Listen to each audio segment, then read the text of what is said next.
जब breast cancer detect हुआ obviously मैं बहुत डर गई थी, और तब मैं जब हॉस्पिटल जा रही थी मैंने बाकी पेशेंट्स को जब देखा मुझे लगा अपने को तो बहुत कम हुआ है।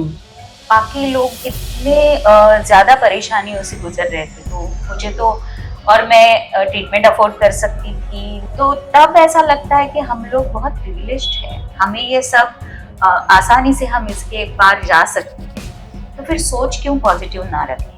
और जब मैं सिल्वर हमने स्टार्ट किया और मैं आजू बाजू हमेशा सिल्वर ज्वेलरी ढूंढती थी क्योंकि मुझे खुद को सिल्वर ज्वेलरी बहुत पसंद है, तो मुझे ये ध्यान में आया था कि सिल्वर ज्वेलरी की कस्टमाइजेशन को कोई भी हानि नहीं।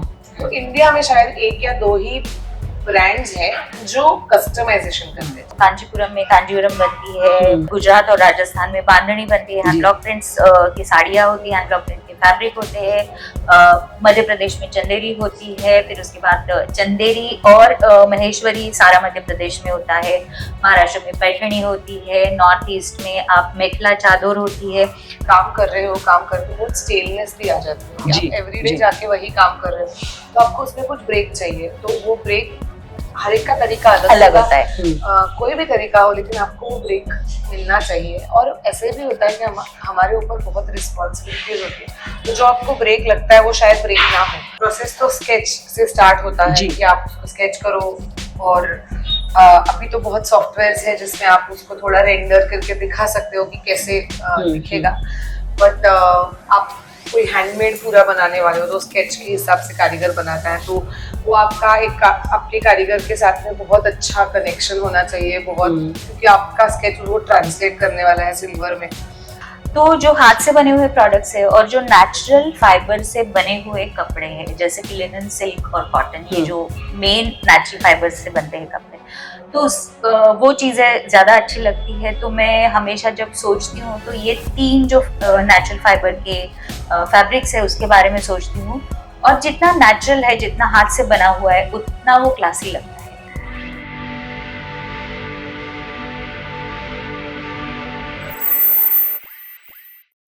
नमस्कार, मैं हूँ प्रतिभा चंद्रन और बातों बातों में इस विशेष श्रृंखला में आज हम मिल रहे हैं दो साइली जो एक दूसरे की दोस्त है और मेरी भी दोस्त है। ये दोनों की खासियत ये है कि हमें जिन कपड़ों का, गहनों का बहुत शौक होता है, दोनों ने इसका व्यवसाय शुरू किया। साइली मराठे ने शायद वो उम्र के जल्दी या यंग एज में शुरू किया, ऐसे हम कह सकते हैं। लेकिन साइली राज्याध्यक्ष की अगर मैं बात करूं तो साइली ने ये सोचा भी और शुरू भी किया उस उम्र में, शायद कोई सोचे ना, 45 के बाद। सही कह रही हूँ मैं? Yes.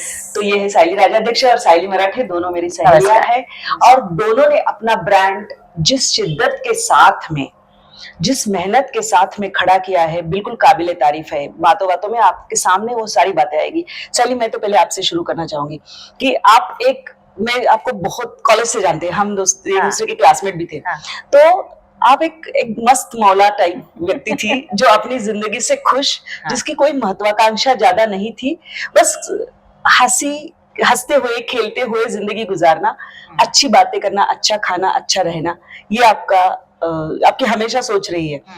आपके इर्द गिर्द जो लोग थे वो सभी कहते थे कि आप में बहुत एक टैलेंट है जिसको बाहर लाना जरूरी है। और मुझे वो दिन याद है जब हम कुमटेकर रोड पर घूम रहे थे, मैं कह रही थी कि साइली सॉफ्ट फर्निशिंग में कुछ शुरू करो, तुम्हें इतनी अच्छी कलायत की दृष्टि है। तो कब सोचा कि आपका जो साड़ियों के प्रति, कपड़ों के प्रति प्रेम है, उसको एक व्यवसाय में बदला जाए?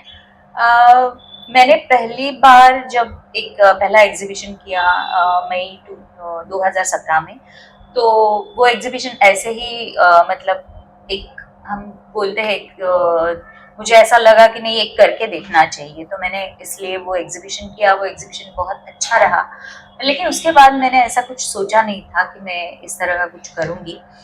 लेकिन फिर 2017 के दिवाली में भी मैंने इस तरह का एक एग्जीबिशन किया, वो अच्छा रहा।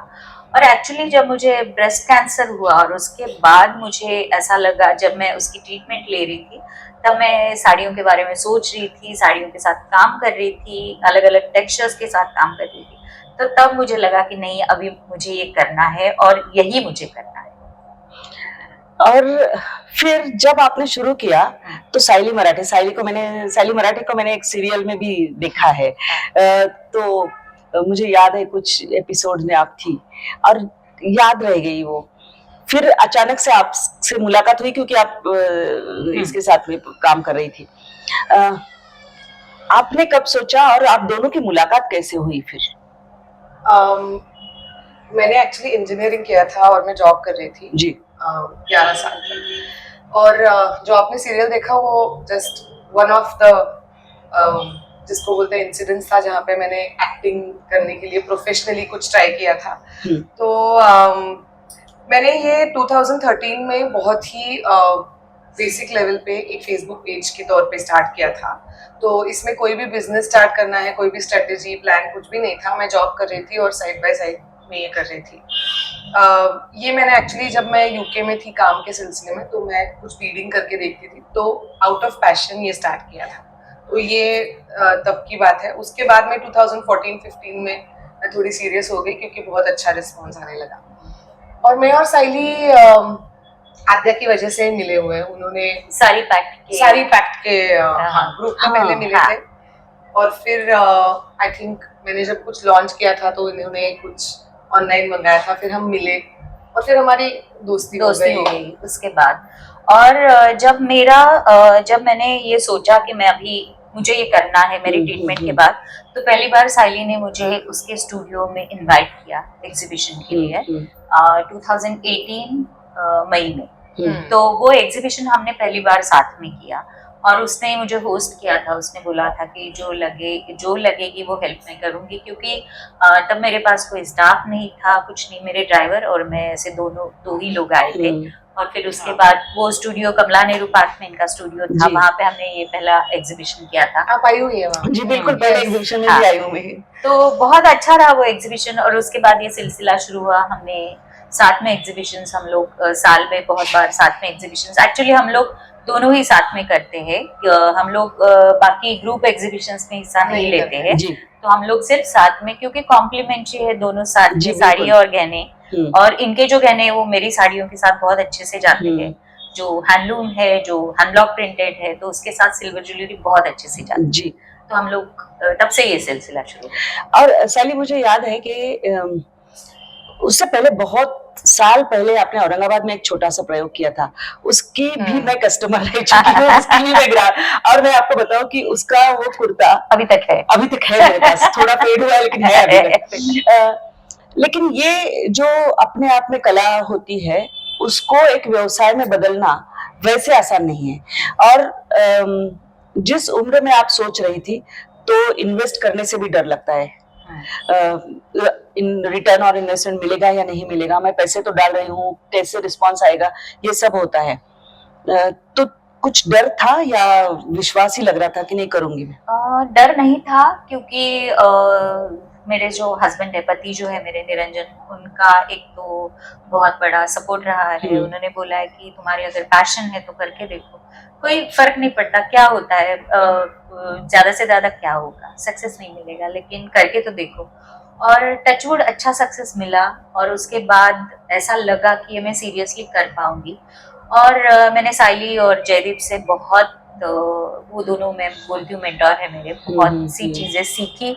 बिजनेस किस तरह करना चाहिए, बिजनेस में क्या चीजें होनी चाहिए, वो किस तरह बढ़ाना है, उसके लिए क्या क्या करना है, तो उनसे सीखती गई। और फिर अपना खुद का भी एक्सपीरियंस आता गया उसके बाद कि ये करना है, ये नहीं करना है, ये अच्छा हो रहा है, ये नहीं हो रहा है। तो शायद उसके बाद हम लोग सीख जाते हैं आगे क्या करना है, क्या नहीं करना। मैंने एक दोनों के मामले में एक कॉमन चीज है, कॉमन बात है। और एक, अगर दुनिया में हम देखें तो सबसे तेजी से बढ़ने वाला अगर कोई व्यवसाय है तो वो है कंटेंट मार्केटिंग। हाँ, सबसे बड़ी इंडस्ट्री है आज के समय में। और आप दोनों शायद नहीं जानते हो, लेकिन आपकी शुरुआत कंटेंट मार्केटिंग से हुई, क्योंकि साइली एक बहुत बेहतरीन ब्लॉगर है। अन्न हेच पूर्ण ब्रह्म, ये एक मराठी में अच्छा ब्लॉग लिखती थी, जिसके चलते उसके फॉलोअर्स इतने हो गए। और शायद वही एक तरह से, क्योंकि पहले कस्टमर्स हो ही रहे। जी बिल्कुल, कंटेंट मार्केटिंग में ये कहा जाता है कि आप पहले खुद को बेचते हो, बाद में आप कोई चीज बेचते हो। बेचना मैं एक बहुत सकारात्मक दृष्टि से कह रही हूँ, और उसमें बुरी चीज कुछ भी नहीं। जी, तो आपके ब्लॉग के जरिए मैंने देखा कि 5-6 लाख से ज्यादा फॉलोअर्स हुआ करते थे, उनके कमेंट्स, ये एनवीएस जिसे कहते हैं कि अगर मैं क्या एनवी करती हूँ तो वो एनवी करती हूँ कि इतने सारे फॉलोअर्स और इतने सारे चाहने वाले लोग। कभी क्रिटिसिज्म भी होता है, वो बात अलग है, लेकिन कम होता है क्रिटिसिज्म, पॉजिटिव रिएक्शंस ज्यादा होता है। तो ये आसान रहा कि जब आपने ऑनलाइन, पहला तो आपने फिजिकल एग्जीबिशन यहाँ पे किया था, फिर ऑनलाइन में आना, क्योंकि आपका एक चाहने वाला एक बहुत बड़ा क्लास पहले से था मौजूद वहां पर, तो उनके साथ कनेक्ट करना। तो किसी ने आपको बताया कि ऑनलाइन शुरू करिए, या ये प्रोसेस कैसे हुई? एक्चुअली क्या होने लगा कि बहुत सारे लोग मैसेज करने लगे कि हम लोग दूसरे गांव में रहते हैं, हम लोग यूएस में रहते हैं, हम लोग यूके में रहते हैं, लेकिन हमें ये साड़ी चाहिए, तो हम लोग किस तरह करें। फिर सोचा कि देखते हैं, कुरियर से शुरू किया कि कैसे होता है, पहले घर से करती थी। फिर उसके बाद जब बढ़ने लगा और कोविड आया, उसके बाद तो दूसरा कोई ऑप्शन था ही नहीं ऑनलाइन करने के बजाय, तो ऑनलाइन करना शुरू किया। और ऑनलाइन करना ये आज के किसी भी बिजनेस के लिए ये बहुत ही महत्वपूर्ण चीज है। तो ये ऑनलाइन ये होना ही था, मतलब तो उसका अगला वाला जो हिस्सा था वो होना ही था। और जैसे आपने बोला कि जो ब्लॉग फॉलोअर्स थे वो ही मेरे पहले कस्टमर्स थे, और अभी भी उसमें से बहुत ज्यादा कस्टमर्स अभी भी आते हैं, तो उसका फायदा जरूर हुआ। फिर आपने कहा कि आप इंजीनियरिंग बैकग्राउंड है, फिर साली ये बहुत इंट्रिकेट चीज है गहने, मैं तो इतना नजाकत से पहन भी नहीं सकती हूँ तो ये बनाने के लिए एक बहुत पेशेंस की जरूरत होती है, बारीकी से काम करना होता है, स्पेशल ट्रेनिंग की जरूरत शायद होती होगी, मुझे नहीं पता। आपने ऐसे कोई ट्रेनिंग उसके बाद में ली ज्वेलरी डिजाइनिंग की, या बस पैशन था कूद पड़ी? नहीं, मैं बिल्कुल भी ट्रेंड नहीं हूँ ये विषय में, बट मेरा ये मानना है कि अगर कोई कुछ भी चीज का बिजनेस करना चाहता है, प्रोडक्ट बनाना चाहता है, और अगर उसको उस विषय का फॉर्मल एजुकेशन है तो वो चीज हमेशा हेल्प करेगी। शायद मुझे जो करने में 7-7.5 साल लगे, कोई और वो एजुकेशन के साथ बहुत जल्दी भी कर सकता है। बट मुझे ये भी लगता है कि कोई चीज ऐसी होती है, जैसे साइली का एजुकेशन पॉलिटिकल साइंस में है, मेरा इंजीनियरिंग में है, तो मेरे केस में वेबसाइट मेरे लिए, जिसको हम बोलते हैं कि मतलब मेरे लिए नो ब्रेनर था, तो मुझे लगा कि बिजनेस है तो वेबसाइट से स्टार्ट करूंगी इतना, क्योंकि मेरा टेक्निकल नॉलेज बहुत ज्यादा है, तो मैं उस हिसाब से सोचती हूँ हमेशा। बट ज्वेलरी का जो नॉलेज है उसमें मुझे लगता है विजुअलाइजेशन बहुत इम्पोर्टेंट है, कि कोई चीज पहनने के बाद, बनाने के बाद कैसे लगेगी, वो मुझे पहले मुझे लगता है कि दिखता है, इमेजिन होता है। और ये मेरा पिछले 7-7.5 साल का एनालिसिस है कि क्यों लोगों को डिजाइन पसंद आ रही है, क्योंकि शायद मुझे अच्छी तरह से इमेजिन में कर सकती हूँ कि ये अगर ज्वेलरी फॉर्मेट में बनेगा तो ये कैसे दिखेगा। मेरी ड्राइंग बहुत अच्छी नहीं है, बहुत ही बेसिक लेवल की ड्राइंग है, ना तो वो स्कूल में अच्छी थी, बट मुझे लगता है कि क्रिएटिविटी हमेशा आपके अंदर अगर होगी तो वो किसी ना किसी तरीके से बाहर आती ही है। तो मेरे ख्याल से मुझे बचपन से ऐसा लगता था कि मैं एक्टिंग और थिएटर में मेरी क्रिएटिविटी सबसे ज्यादा है, बट अभी फिलहाल ऐसे लग रहा है कि ज्वेलरी में मेरी क्रिएटिविटी काफी यूज हो रही है, और मुझे बहुत अच्छा लगता है कि वो जो क्रिएटिविटी है, राइटिंग का फ्लेयर है, वो सब यहाँ पे बहुत अच्छी तरीके से मैं यूज कर सकती हूँ। जैसे आपने बोला कि कंटेंट मार्केटिंग बहुत इंपॉर्टेंट है, हम दोनों ने अभी तक कोई भी टेलीविजन कमर्शियल कभी यूज नहीं किया ब्रांड के लिए, कभी भी प्रिंट मीडिया में हमारे एड्स नहीं आए, तो जो बहुत एक्सपेंसिव एड्स के चैनल्स है वो हम अभी तक अफोर्ड नहीं कर सकते, क्योंकि हमारा स्टार्टअप है, सेल्फ फंडेड है, लेकिन कंटेंट मार्केटिंग, सोशल मीडिया पे कंटेंट लिख के और वीडियोस बना के ये दो ब्रांड्स हम बिल्ड करने की कोशिश करें। फिर साइली आपने जिक्र किया कि ब्रेस्ट कैंसर का, तो लोग अमूमन कैंसर ये शब्द से ही डर जाते हैं, और जब आपको कैंसर डिटेक्ट हुआ, मुझे याद है कि अपनी दोनों की एक कॉमन सहेली को डिटेक्ट हुआ था, वो बताने के लिए मैंने आपको कॉल किया था, और मैंने बोला था कि मुझे भी हुआ है। तो ये शब्द से डर जाते हैं।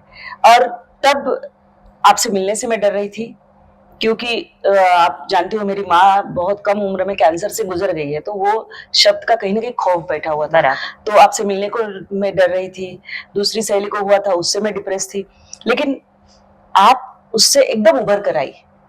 वो जो बेड पर सोचती थी, जो, क्योंकि वो शायद ऐसा समय होता है जो हम अपने आप से, अपने अंदर झांक कर देखते हैं, खुद से सबसे ज्यादा रूबरू होते हैं।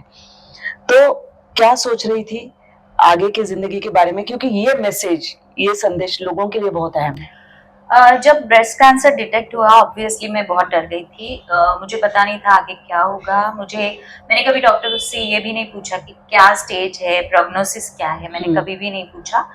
लेकिन तब मुझे लगा, और ये मैं मानती हूँ कि मेरे परिवार की देन है, मेरे दोनों साइड के परिवार की पॉजिटिव थिंकिंग, कि जो आपत्ति आई है उससे अपने को उभर के आना है, उसको हमें फेस करना है। तो मेरे ख्याल से तब डर लगा, लेकिन उसके बाद मैंने सोचा कि नहीं, मुझे ये ट्रीटमेंट तो कंप्लीट करनी है और अच्छे से करनी है।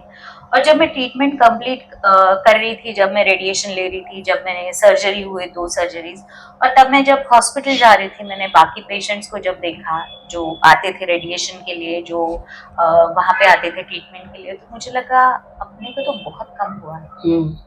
बाकी लोग इतने ज्यादा परेशानियों से गुजर रहे थे, तो मुझे तो, और मैं ट्रीटमेंट अफोर्ड कर सकती थी, मुझे ऐसा भी कुछ नहीं था कि मैं ट्रीटमेंट अफोर्ड नहीं कर सकती हूँ। तो ऐसे भी पेशेंट्स मैंने बहुत देखे। तो तब ऐसा लगता है कि हम लोग बहुत प्रिविलेज्ड हैं, हमें ये सब आसानी से हम इसके पार जा सकते हैं।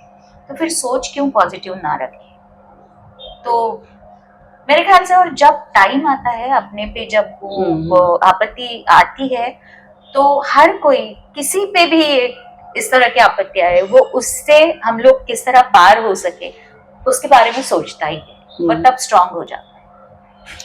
और फिर जब साड़ियों का बिजनेस शुरू किया पहले आपने, मैं बता दूं कि साइली जब हमारे क्लास में आती थी, तो हमारे कॉलेज में सबसे बेस्ट ड्रेस्ड गर्ल हुआ करती थी। कई सारे लोगों के क्रश थे इस पर, मैं बिल्कुल आज सबके सामने कहना चाहूंगी। तो मैं भी, जब आपको पहले मुलाकात नहीं हुई थी, वैसे हमारे दोनों के परिवार एक दूसरे को जानते थे, लेकिन जब हमारी दोस्ती नहीं हुई थी, तो मैं देखती थी, अरे ये बेस्ट ड्रेस गर्ल है, ये बहुत अच्छा पहनावा करके आती है। तो वो दृष्टि, फिर आप घर जिस तरह से रखती थी, तो कई सारे लोग जब घर देखते हैं साइली का, तो भी लगता है कि एकदम सिंपल है, बेसिक है, होटल नहीं लगता, लेकिन अंदर आते ही एक पॉजिटिव वाइब आता है, बहुत अच्छा लगता है। ये सारा मिला जुला के कभी बैठ के कि मुझे कौन से प्रोडक्ट बनाना है, कौन से डिजाइन्स बनाना है, इसमें कलर कॉम्बिनेशंस क्या डालना है, इसकी आपकी थॉट प्रोसेस क्या होती है पूरी? बेसिकली मुझे खुद को हाथ से बनी हुई चीजें बहुत अच्छी लगती है, इसलिए मैं साइली के ब्रांड से रिलेट कर पाती हूँ, क्योंकि सारा हैंडमेड होता है। तो जो हाथ से बने हुए प्रोडक्ट्स है, और जो नेचुरल फाइबर से बने हुए कपड़े हैं, जैसे कि लिनन, सिल्क और कॉटन, ये जो मेन नेचुरल फाइबर से बनते हैं कपड़े, तो वो चीजें ज्यादा अच्छी लगती है। तो मैं हमेशा जब सोचती हूँ, तो ये 3 जो नेचुरल फाइबर के फैब्रिक्स है उसके बारे में सोचती हूँ, और जितना नेचुरल है, जितना हाथ से बना हुआ है, उतना वो क्लासी लगता है। तो आसान हो जाता है, क्योंकि ये 3 कपड़े ही यूज करने हैं। उसके बाद मुझे हाथ से बने हुए चाहिए, तो हैंड ब्लॉक प्रिंट आता है, उसमें हैंड पेंटिंग आता है, हैंड एम्ब्रॉयडरी आती है। तो ये 3 चीजें आती है। मशीन एम्ब्रॉयडरी भी हम लोग करते हैं, लेकिन जो नेचुरल फैब्रिक होता है वो ही होते हैं। और कलर कॉम्बिनेशन का मुझे ऐसा लगता है कि हर एक को एक अपना कलर कॉम्बिनेशन हर एक के मन में होता है। जैसे मुझे वार्म कलर्स बहुत अच्छे लगते हैं, तो आप अगर देखोगे तो मेरे कपड़ों में आपको वार्म शेड्स ज्यादा लगेंगे। जब मैं चूज करती हूँ, तो मैं ऑरेंज, रेड, येलो, ब्राउन्स इसके तरफ ज्यादा जाती हूँ, मैं ब्लूज, ग्रीन्स इसके तरफ कम जाती हूँ। तो उसका आप मेरे साड़ियों में भी उसका प्रतिबिंब देखेंगे कि आप अगर मेरी 10 साड़ियां एक साथ देखेंगे, तो उसमें आपको ये चीजें नजर आएगी। तो मेरे ख्याल से हर एक में, जैसे इसने बोला कि डिजाइन विजुअलाइज करना, तो विजुअलाइज कर ही सकते। जब मैं साड़ी बनाती हूँ, तो मुझे ऐसे रात में जब मैं सोती हूँ, तो मुझे ऐसे डिजाइन, हाँ ये इस तरह बनाना है। हमने आज ही बात की कि ओवरवर्क माइंड होता है, कि जब हम लोग सोते हुए होते हैं या तो जब हम कुछ रेस्ट करते हैं तो अचानक से ये यूरेका ऐसा होता है। तो सेम दोनों के बारे में मैं कहना चाहूंगी कि ऐसा होता है। आज ही हमारी बात हुई है इसके बारे में। तो जिसको यूरेका कह रही हूँ मेरे लिए वो बल्ब ऑन मोमेंट होता है। राइट। तो आपके लिए वो बल्ब ऑन कब आता है? इनका तो सोते समय आता है। वही है टाइम देख के तो नहीं होता है कभी ऐसे कि एवरीडे में 2 से 4 डिजाइनिंग करूंगी, ऐसे नहीं बिल्कुल ही नहीं। कभी भी आपको लगे कि ये चीज सही लगे तो उसको एक्सपेरिमेंट करके देखो, उसके बारे में स्केच करो, बात करो, लिख के रखो। तो ये सब प्रोसेस चलता ही रहता है। मुझे ऐसा लगता है कि बहुत नई चीजें देखने से भी हम बहुत इंस्पायर होते हैं। मतलब ऐसे ही नहीं कि सिर्फ ज्वेलरी या साड़ी के नए डिजाइन या नए ब्रांड्स देखो, हम एक्चुअली एवरीथिंग, मतलब आप पॉटरी वर्कशॉप में जाओ तो आपको वहां से कुछ आइडिया मिल जाए, आप किसी गार्डन में जाओ तो आपको वहां से आइडिया मिले, आप कहीं घूमने जाओ, आप कोई नया फूल देखो तो आपको लगे कि मैं ये फूल का प्रिंट साड़ी पे बना सकती हूँ, या मैं इसका एक कुछ इयररिंग बनाऊंगी, या कोई। और ये भी होता है कि उसकी एक ट्राइब बनती जाती है। मैं ये हमेशा एग्जाम्पल देती हूँ कि हमारा एक बहुत पॉपुलर रेंज है जिसका नाम है फ्लावर पैक। इतना सिंपल नाम है, उसमें हमने पहले इंडियन फ्लावर्स के सिलुएट्स बनाए थे और उसके कान के और पेंडेंट्स बनाए थे। और मैं हमेशा उसके कोलाजेस डालती हूँ कि जो फूल मुझे अच्छे लगते हैं और जो कान के बनाते हैं जैसे। तो कुछ फ्लावर्स हैं जो इंडिया में नहीं आते हैं, नहीं उगते हैं, तो मेरी कुछ फ्रेंड्स हैं जो यूएस में जिनके गार्डन्स हैं, तो वो वहां से वो फूलों के पिक्चर्स भेज देते हैं और बोलते हैं आप इसका भी कुछ कर सकते हो। तो मुझे लगता है कि वो इंस्पिरेशन आपको यहाँ वहाँ कहीं ना कहीं मिलता रहता है। बात करके भी कई बार हम डिस्कस करते हैं और मिल जाता है कि हम जैसे चाय बहुत पसंद है तो चाय का प्रिंट बनाएंगे या चाय का ऐसा भी हो सकता है, ऐसे भी हो सकता है। कोई बुक पढ़ते हैं, जैसे मैं हमेशा बोलती हूँ मेंस कलेक्शन पे कोई कॉन्सेंट्रेट क्यों नहीं करता, क्योंकि हम कहानियों में सुनते थे कि राजा ने खुश होके गले में से हार निकाला, तो कोई हार नहीं पहनता, तो क्यों नहीं पहनता? मतलब राजा हार पहनता था, राजा सिर पेच पहनता था, राजा कान के पहनता था, राजा मोती देता था। तो मुझे हमेशा वही लगता है कि बहुत जगह से आपको इंस्पिरेशन मिल जाता है। तो आप अगर क्यूरियस हो कि आप क्या पहनते हो, जैसे आप ये आप आए हो तो मैं देखूंगी आप क्या पहन रहे हो, आपके कान के क्या है, आपकी नजर जाती है। तो नजर तो वही होता है, वो प्रोफेशनल जिसको आप हजार्ड नहीं बोल सकते, बट मतलब प्रोफेशनल आपके वो आ जाता है कि आप स्कैन करते रहते हो कि मैं क्या बना सकती हूँ, मैं कैसे। तो मुझे लगता है वो ऑनगोइंग प्रोसेस होता है सब डिजाइनर्स के लिए। से मुझे मतलब मैं खुद को बुला रही हूँ डिजाइनर, बट नहीं है, वो है नहीं डिजाइनर, बट इतना अच्छा ब्रांड आपने खड़ा किया है। सबको आई थिंक वही इंस्पिरेशन कहीं ना कहीं। वैसे मैं बता दूं साली कि आप पूरे भारत में क्या क्या किस तरह के मंगलसूत्र चलते, क्योंकि मुझे वो ताली में सिल्वर चाहिए था, वो मुझे कहीं नहीं मिला। मैं हर ज्वेलर के पास जाती और उसको बोलती कि यार वो साउथ इंडियन ताली नहीं होती है, वो है ना बोलते। मैंने अचानक से एक दिन आपका वेबसाइट या सोशल मीडिया पे देखा तो वो था, मैं उसी दिन दौड़ के आई क्योंकि एक ही पीस था वो, मुझे चाहिए था वो।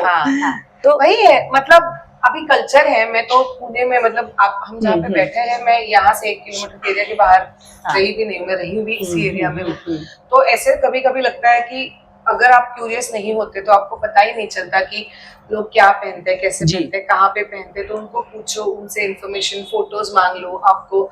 और मुझे लगता है कि जो हमारे दिमाग में पॉसिबिलिटीज आती है कि अगर मैं ये सिल्वर में करूंगी तो कैसे लगेगा, अगर मैं इसको ऐसे करके देखूंगी तो कैसे लगेगा, तो वो करके देखना चाहिए। कभी कभी फेल हो सकता है, जैसे मुझे मोगरे का गजरा, जैस्मिन का गजरा बहुत पसंद था बचपन से, और मेरे बाल हमेशा बहुत छोटे रहते थे। मैं बहुत ही मतलब जैसे साइली थी एकदम वेल ड्रेस्ड, तो मैं तो हमेशा डेनिम, और मैं टॉमबॉयज नहीं थी मैं, लेकिन हमेशा डेनिम और टी शर्ट्स, और मुझे बहुत मिनिमलिस्टिक, मतलब कुछ कान में कुछ नहीं, ज्वेलरी नहीं, कभी भी नहीं। तो मुझे ऐसा लगता है कि, लेकिन मेरा बहुत ज्यादा ऑब्जर्वेशन रहता था कि कौन क्या पहन रहा है, कौन से कलर पहन रहा है। मेरा पैलेट बहुत बोरिंग है, मतलब मैं ग्रे ब्लैक व्हाइट ब्लू ही पहनती हूँ, बट जब लोग एक्सपेरिमेंट करते हैं तो मैं देखती रहती हूँ। और मुझे लगता है कि सब जगह से आपको वो इंस्पिरेशन मिलता है, और आप अगर क्यूरियस हो और आपका माइंड ऐसा है कि मुझे ये क्या पहन रहा है वो देखना है, ये क्या पहन रहा है वो देखना है, शायद मैं ना पहनूं, शायद मैं मेरे ब्रांड में नहीं बनाऊं, बट जैस्मिन गजरा का वही था, मैं हमेशा देखती थी, मुझे बहुत पसंद है गजरा, और मुझे हमेशा लगता था ये सिल्वर में क्यों नहीं बना सकता। कितना हैंडलूम पीस होगा, अगर हम उसको सिल्वर में बनाएंगे तो जनरेशंस में पास करते रहेंगे उसको। और वो हमने बनाया बहुत मुझे लगता है कि बहुत ही ज्यादा बड़ा एक्सपेरिमेंट था कि शायद पूरा फ्लॉप हो जाए, क्योंकि ये 2017 में बनाया हमने, तब उसकी प्राइस 25,000 थी। तो मुझे लगता था कि शायद ही कोई कभी आके इसको खरीदे या पता नहीं खरीदे। क्योंकि हर एक फूल हाथ से बना हुआ मैं म्यूजियम टाइप्स रख दूंगी 4-5 पीसेस इसको, लोग देखेंगे, सराहेंगे कि बहुत अच्छा है, लेकिन खरीदेंगे नहीं। बट आज की तारीख में उससे भी ज्यादा प्राइस वाले ऐसे ही रिवाइव किए हुए बहुत सारे गहने हमारे पास में हैं, और लोग प्लान करके साल में कम से कम हम 50 to 100 गजरे या साज हम बेचते हैं। और मुझे लगता है वही आप उसको, जैसे आपका था कि थाली, तो आपका जो थॉट प्रोसेस है वही मेरा थॉट प्रोसेस था कि मैं मराठी ज्वेलरी सारी गोल्ड में है, पर्ल में है, मैं क्यों नहीं बनाऊं सिल्वर में, क्योंकि मेरा एस्थेटिक ही ऐसा है कि मुझे सब सिल्वर में अच्छा लगता है। तो वहीं से तो आद्या की शुरुआत हुई कि मैं मराठी ज्वेलरी को सिल्वर में बना। जी सायली, आपने जब पहला, मुझे याद है कि जो सोशल मीडिया पे फोटोग्राफ्स आते थे तो आपके घर में रानी और दो लड़कियां जो आपके साथ में कई साल है और इम्तियाज, इनके साथ में आपका चलता था, और फिर वो पैकेट में भर रहे, साड़ियां भेज रहे, क्योंकि मैंने भी कभी कुरियर में ऑर्डर किया था, मैंने तो बोला था मुझे सायली के चॉइसेस पर इतना ट्रस्ट है कि आप भरोसा है, मैंने बोला हाँ मुझे 2 साड़ी चाहिए, आपके पसंद की भेज दो। लेकिन वो बोल रही थी मुझे वार्म कलर, उसको शायद मेरा टेस्ट पता है, उसने बराबर मेरे कलर वाले मुझे तो वो पहला शुरू हुआ, पहला ग्राहक, पहली सफलता से लेके आज आप कहाँ तक पहुंची, ये जर्नी बहुत बहुत ही एक फिनोमिनल जिसे कह सकते हैं कि जहां हो आज 30 लोग लगभग काम करते हैं, कई शहरों में प्रदर्शन होते हैं। ये कलेक्शन कहाँ कहाँ से कैसे चूज करती है, कैसे उन तक पहुंचती, वो तो जानेंगे। पहले ये सफर आपका बताइए कि बढ़ता गया कैसे। टचवुड, लेकिन बढ़ता गया। और मैं हमेशा बोलती हूँ कि कोई भी बिजनेस करने के लिए 2-3 चीजें आपको जहन में आपके रखनी चाहिए, याद वो रखना चाहिए।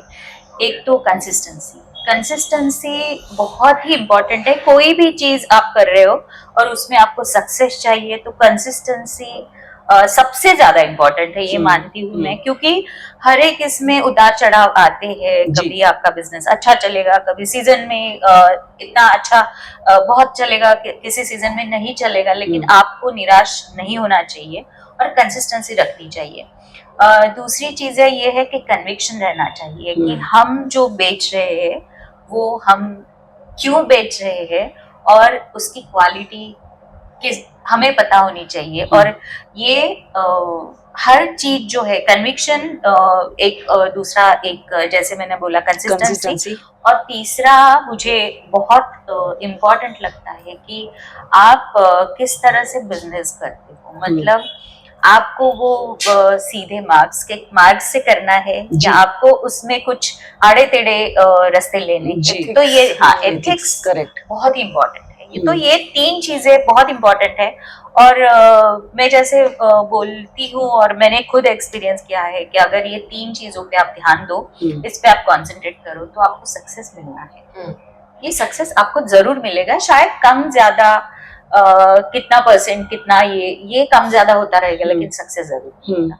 तो बिजनेस शुरू हुआ, उसके बाद बढ़ता गया, लोग आते गए, कारवां बनता गया। लेकिन जब आपने घर से शुरू किया, फिर घर में शायद जगह कम पड़ रही थी और विस्तार भी हो रहा था, तो आपने फिर एक छोटा सा एक फ्रेंड ने मुझे उसका फ्लैट दिया पार्ला में, फिर वो रेसिडेंशियल था। उसके बाद हमने थोड़ा रेसिडेंशियल थोड़ा सा बढ़ा लिया, लेकिन रेसिडेंशियल इसमें कमर्शियल इसके थोड़े प्रॉब्लम होते हैं, तो हमने फिर अभी कमर्शियल इसमें हमने शिफ्ट किया, और उसी बिल्डिंग में हमारे अभी 3 ऑफिसेस है। जी तो ये जब आप लोगों को लेती थी, तो फिर आपको जरूरत शायद लगी होगी कि क्या क्या लगता है, कौन कौन लगता है। मुझे लगता है जहां आपका फैब्रिक, आपका प्रोडक्ट, उसको चुनने की जब बात आती है, तो आप खुद उसमें 100% आप ही पर होता है। मैं हूँ उसमें, वो तो, कोई भी दूसरा नहीं करता जी।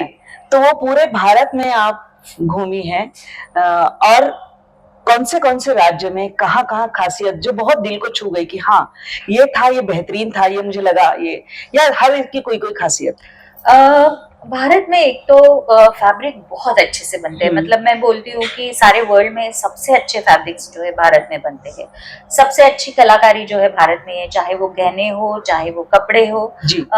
तो हैंडलूम की तो एक बहुत बड़ी परंपरा है अपने यहाँ। तो मैं तो कुछ नाम जल्दी जल्दी लूंगी, तो कांचीपुरम में कांजीवरम बनती है, भुज और राजस्थान मतलब गुजरात और राजस्थान में बांधनी बनती है, हैंड ब्लॉक प्रिंट्स की साड़ियाँ होती है, हैंड ब्लॉक प्रिंट के फैब्रिक होते हैं। मध्य प्रदेश में चंदेरी होती है, फिर उसके बाद चंदेरी और महेश्वरी सारा मध्य प्रदेश में होता है। महाराष्ट्र में पैठणी होती है, नॉर्थ ईस्ट में आप मेखला चादर होती है। तो बहुत अलग अलग तरह की ये सारी चीजें बनती है। मुझे खुद को कॉटन्स बहुत पसंद है, पर्सनल चॉइस अगर मेरा पूछे तो मुझे खुद को कॉटन्स और लिनन्स बहुत पसंद है, और ब्लॉक प्रिंट मुझे खुद को बहुत ज्यादा पसंद है। तो ये मेरा सबसे पसंदीदा फैब्रिक और टाइप जो है वो हैंड ब्लॉक प्रिंट और कॉटन या लिनन। फिर आप कई सारे कलाकारों से मिली होगी, कई सारे वो जो लोग हैं जो हाथ से बनाते हैं, ऐसे कारीगर हैं हमारे देश में, किन किन से जुड़ा हुआ और शायद आपको उनकी समस्याएं भी पता चल गई होगी कि क्या है, और उनको भी आपके जरिए एक माध्यम मिला है, एक ये मिला है। अभी मैं ये कहना चाहूंगी कि हैंडलूम्स और जो हैंडीक्राफ्ट प्रोडक्ट्स है उनको अच्छे दिन है, क्योंकि गवर्नमेंट की बहुत सारी स्कीम्स है। मतलब जहां भी मैं जाती हूँ तो ये लोग बोलते रहते हैं कि अभी सेंट्रल गवर्नमेंट से उनको बहुत सारी सब्सिडीज मिलती है, बहुत सारा मार्केट मिलता है और बहुत सारी सहूलियत मिलती है। तो मेरे ख्याल से थोड़े से हैंडीक्राफ्ट्स की तरफ और हैंडलूम की तरफ लोगों का पहले से ही लगाव था, लेकिन अभी वो ज्यादा हुआ है। तो मेरे ख्याल से बहुत अच्छी बात है कि गवर्नमेंट उसका जो इम्पोर्टेंस है वो समझती है और उसको जो चाहिए वो हेल्प करती है। तो समस्याएं तो बहुत ज्यादा बताई नहीं कि कोई लोगों ने, लेकिन अच्छी बातें बहुत बताई। हाँ।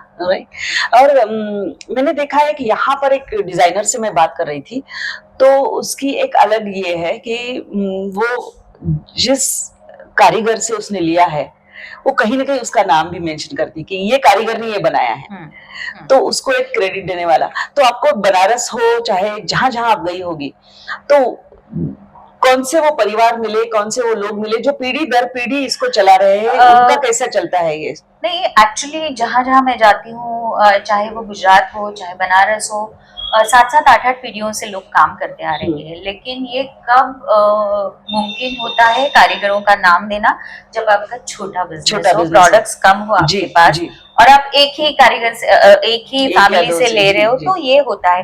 और बहुत बार क्या होता है, हम लोग उसको वैल्यू एडिशन करते हैं, कुछ मतलब एम्ब्रॉयडरी करते हैं, कुछ कॉम्बिनेशन बना दे, फिर उसको कुछ टासल्स लगा दे, उस पे कुछ बॉर्डर्स बना दे, तो उसको वैल्यू एडिशन हो जाता है। लेकिन 7-7 8-8 पीढ़ियों से काम करने वाले बहुत से लोग मुझे मिले हैं। और लेकिन कुछ लोगों का दो चीजें मैं इसमें कहना चाहूंगी। एक पॉजिटिव चीज ये है कि जो ये पीढ़ी दर पीढ़ी जो ये काम करते हैं, उनके बच्चों के लिए गवर्नमेंट डिजाइन स्कूल्स में कुछ रिजर्व सीट्स हैं। तो आजकल ये सारे बच्चे जो है, मतलब जयपुर में मैंने देखा हैंड ब्लॉक प्रिंट के जो मेरे कारीगर है, उनके बच्चे जो है वो डिजाइन स्कूल में सीखते डिजाइनर बन रहे। भुज में भी वैसा है, कला रक्षा है, फिर उसके बाद निफ्ट है, वहां पे उनके लिए रिजर्व सीट्स होती है। और दूसरी बात मैं ये कहना चाहूंगी कि बहुत कारीगर ये कहते हैं कि हमारे यंग बच्चे जो है वो नहीं करना चाहते, क्योंकि एक तो स्टेटस का इशू उनको लगता है कि मैं हैंड ब्लॉक कर रहा हूँ, मैं ये कर रहा हूँ, तो ये स्टेटस का एक इशू है। दूसरा इशू ये है कि उनको लगता है कि अगर हम लोग इतना सीख रहे हैं, ये कर रहे हैं, तो हम लोग इतने कम पैसे में क्यों काम करें। तो ये दोनों उसके प्रोज और कॉन्स है। लेकिन मेरे ख्याल से बहुत बच्चे ऐसे भी हैं जो मेरा राजस्थान में जो बगरू में मेरा जो कारीगर है उसका बच्चा, उसने डिजाइन किया है, और वो अभी बहुत वर्ल्ड में बहुत अलग अलग डिजाइनर के साथ वो मिलता है। जो उसने सीखा है उसका वो अच्छे से उपयोग करता है। आप किसी से मतलब ये कैसा प्रोसेस होता है, मैं जानना चाहती हूँ। मुझे बड़ा ये लगता है कि सिल्वर कहाँ से लाना, फिर उसको डिजाइन करना, बनाने वाले आर्टिस्ट और कारीगर पूरे, और फिर उस पर उसको मार्केट तक पहुंचाना एक लंबा प्रोसेस है, एक अगर शॉर्ट में बता चल। हाँ, तो प्रोसेस तो स्केच से स्टार्ट होता है जी। कि आप उसको स्केच करो, और अभी तो बहुत सॉफ्टवेयर्स है जिसमें आप उसको थोड़ा रेंडर करके दिखा सकते हो कि कैसे दिखेगा। बट आप कोई हैंडमेड पूरा बनाने वाले हो तो स्केच के हिसाब से कारीगर बनाता है, तो वो आपका एक आपके कारीगर के साथ में बहुत अच्छा कनेक्शन होना चाहिए, बहुत, क्योंकि आपका स्केच वो ट्रांसलेट करने वाला है सिल्वर में। तो वो कारीगर जब वो ट्रांसलेट करता है तो उसका भी थोड़ा सा उसमें सोच उसकी सोच ऐड हो जाती है कि उसको ज्वेलरी कंफर्टेबल बनाने का, लाइट वेट बनाने का उसको भी तरीका मालूम होना चाहिए, या तो वो सीखना चाहिए, या वो जो फिनेस से बनाएगा हर एक पीस को कि सोल्डरिंग कम से कम दिखे, वो एकदम फाइन दिखे, उसका फिनिश बहुत अच्छा दिखे। तो मुझे लगता है कि वो सबसे इम्पोर्टेंट पार्ट है जब हम सैंपल बना रहे हैं। एक बार सैंपल हो गया तो फिर एफिशिएंसी की बात आती है कि कैसे हम उसको, कैसे बैच साइज को इंक्रीज करें, कैसे उसको बल्क में बनाएं। और जब मैं सिल्वर हमने स्टार्ट किया और मैं आजू बाजू हमेशा सिल्वर ज्वेलरी ढूंढती थी, क्योंकि मुझे खुद को सिल्वर ज्वेलरी बहुत पसंद है, तो मुझे ये ध्यान में आया था कि सिल्वर ज्वेलरी की कस्टमाइजेशन को कोई भी हानि नहीं होती। तो इंडिया में शायद एक या दो ही ब्रांड्स हैं जो कस्टमाइजेशन करते हैं। जैसे आप आओगे और बोलोगे कि मुझे मंगलसूत्र में ये पेंडेंट बना के चाहिए, मुझे इसका इयरिंग बना के चाहिए, मेरे पास में एक पुराना नथ है जिसका मुझे कुछ गले का पेंडेंट बना के दे दो, रिंग बना के दे दो। तो ये जो भी कस्टमाइजेशन है सिंगल पीस के लिए, तो वो हम करते हैं क्योंकि हमारे पास में पूरा वो बैक एंड रेडी है, जहाँ पे वो कारीगर मेरी भाषा समझता है, उसको वो ट्रांसलेट करने को होता है।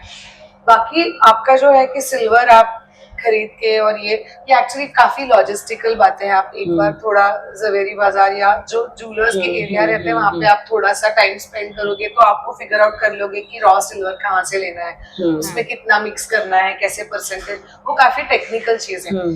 बट मुझे लगता है कि उसका आगे का पार्ट भी बहुत इंपॉर्टेंट है हमारे जैसे ब्रांड्स के लिए, क्योंकि हम फर्स्ट जनरेशन एंटरप्रेन्योर हैं, हमारे बारे में किसी को पता नहीं है। तो जब कुछ बन के आता है कलेक्शन या कुछ इयरिंग या कुछ भी, तो अब उसको आप कौन सी लैंग्वेज में आपके क्लाइंट्स के पास में लेके जा रहे हो, मुझे लगता है कि बहुत बड़ा डिफरेंशिएटर है। हम बहुत अच्छी क्वालिटी के प्रोडक्ट्स बनाए, हम बहुत बारीकी से बनाए, हम बहुत अच्छे प्रिंट्स बनाए, बहुत अच्छी साड़ियाँ, बहुत हैंडलूम, जब बोलते हैं तो हैंडलूम ही लेके आए। ये सब होने के बाद भी अगर आप कम्युनिकेट नहीं कर पाते तो वो डिफिकल्ट हो जाता है। तो आई थिंक हमारे केस में वो भी है कि हमने बहुत ट्रांसपेरेंटली हमेशा वीडियोस बनाए हैं और बोला है कि ये ऐसा है, ये हैंडलूम है, ये हाथ से बना हुआ है, ये लेजर है, ये लेजर का सिल्वर का है। और पावरलूम में तो मैं बोलती हूँ कि ये पावरलूम है, हैंडलूम नहीं, ये मिक्स्ड है, ये प्योर है। या तो हमारा जो है कि ये बैंगल बन नहीं सकता 92.5 में, तो ये 85 में बना हुआ है, तो वो लिखा हुआ रहता है। तो मुझे लगता है कि ट्रांसपेरेंसी और कम्युनिकेशन ऑफ योर प्रोडक्ट्स, ये हमारा बहुत बड़ा एसेट है, और आई थिंक ये कॉन्शियस डिसीजन भी है कि हम हमेशा सच बताएंगे ताकि बाद में कुछ कवर अप ना करना पड़े। क्योंकि आप जब ऑनलाइन बिजनेस कर रहे हो तो आप एक बहुत थिन लाइन पे हमेशा रहते हो कि अगर आपका प्रोडक्ट दिख बहुत अच्छा रहा है और उससे कम अच्छा प्रोडक्ट इन रियलिटी है तो आपको बहुत फ्लैट मिलेगा और आपका बिजनेस नहीं ग्रो होगा। और उल्टा इज ओके, कभी कभी आपका फोटो ओके लेकिन प्रोडक्ट बहुत अच्छा है, वो भी ओके है, बट आपको आपके कस्टमर को फेयर आइडिया देना है। और आपको बहुत दूसरी चीज जो मुझे लगती है, जो रिलेटेबिलिटी की, अगर आप हमेशा ही जैसे मैं हमेशा बोलती हूँ कि जैसे सेलिब्रिटी जैसे दिखोगे तो लोगों को ये लगेगा ये तो अच्छी लगेगी क्योंकि ये तो सेलिब्रिटी जैसे मेकअप करती है या हेयर करती है, सब बहुत ही इम्पेकेबल है। लेकिन आप जैसे हो वैसे अगर आप दिखते हो, जैसे हम एग्जीबिशंस करते हैं तो टायर्ड रहते हैं, तो कभी कभी कोई वीडियोस में बहुत टायर्ड दिखते हैं क्योंकि आंख के नीचे सब। और हम लोग जब मॉडलिंग करते हैं तो हम लोग जैसे है लिपस्टिक काजल लगा के खड़े हो जाते हैं, मतलब ऐसा ही करते हैं, बहुत ये करते हैं। मुझे लगता है कि उससे बहुत मतलब मुझे तो हमेशा और साइली को हमेशा पॉजिटिव रिस्पांस आया है, क्योंकि सब लोग ये बोलते हैं कि हमेशा तो हम ऐसे ही दिखेंगे। जैसे मुझे लगता है कि दिवाली के एड्स आते हैं, अब दिवाली हम ज्यादातर घर पे सेलिब्रेट करते हैं तो हम पार्टी जैसा मेकअप नहीं करते, और हम गुड़ी पाड़वा को, वो बहुत होमली फेस्टिवल है, तो अगर आप मराठी हो और आपने वैसी सिंपल साड़ी पहनी या कुर्ता पहना और आपने एक छोटा इयरिंग पहना तो वो गुड़ी पाड़वा का रिलेटेबल लुक है। अगर आपने बहुत ज्यादा हेवी साड़ी पहन के सब डेकअप करके, तो लोग बोलते यार मैं घर पे ऐसे थोड़ी ना, ऐसे वो हिंदी सीरियल वाला फील, हिंदी सीरियल वाला ऐसे कौन करता है, वो फीलिंग हम अवॉइड करने को ट्राई करते हैं। कभी कभी तो ठीक है, हम लोग भी बहुत अच्छे एक्ट्रेसेस के साथ शूट करते हैं और फेस्टिव सीजन में हम लोग भी ऐसा थोड़ा करते हैं, लेकिन इतना भी नहीं करते हैं कि सब जैसा फोटो जो है वो फोटोशॉप करे, ये करे, वो हम लोग नहीं, वो नहीं करते। जैसा है नॉर्मल जैसा शूट किया है वैसा ही दिखाते हैं, फिल्टर्स यूज नहीं करते, फोटोशॉप यूज नहीं। करेक्ट। फिर साइली, मैंने देखा कि आपके पास में जैसे जैसे स्टाफ बढ़ता गया तो मैंने देखा सोशल मीडिया का आपका जो प्रेजेंस है, जो पहले आप आराम से घर में बैठ के सीधा सा बता देती थी, जैसे साइली बता रही थी अभी, वैसे होता था। फिर धीरे धीरे कुछ लोग जुड़ते गए, कुछ आपके दोस्त थे जो फिल्म इंडस्ट्री में है, आर्टिस्ट है, वो आपके साथ में करते थे। फिर एक प्रोफेशनल यंग एनर्जी उसमें आई और अभी पूरी नाट्यमयता आती है। तो ये सोशल मीडिया स्ट्रेटेजीज बदलती है, तो आप या टीम सुझाव देती है, कैसे होता है ये? सोशल मीडिया के बारे में ये मैं कहना चाहूंगी कि मैंने तो बहुत लेट यूज करना शुरू किया, मैंने ऑर्कुट भी कभी यूज नहीं किया था, मैंने तो बहुत लेट मैंने इसमें आया। ट्रेंड्स मुझे मेरी बेटियां बता देती है, लेकिन जब ही सोशल मीडिया के लिए अभी जो हमारे यहाँ जो स्टाफ है उसका एवरेज एज जो है 20 से 30 तक है जी। मतलब सारा स्टाफ जो है वो बहुत यंग है और वो ही एनर्जी देता है बिजनेस को। जितने यंग लोग हैं, जितने नए आइडियाज है उनके पास, और उनको इनिबिशंस नहीं होते, ये करके देखिए, वो करके देखिए, ऐसा करेंगे वैसा करेंगे।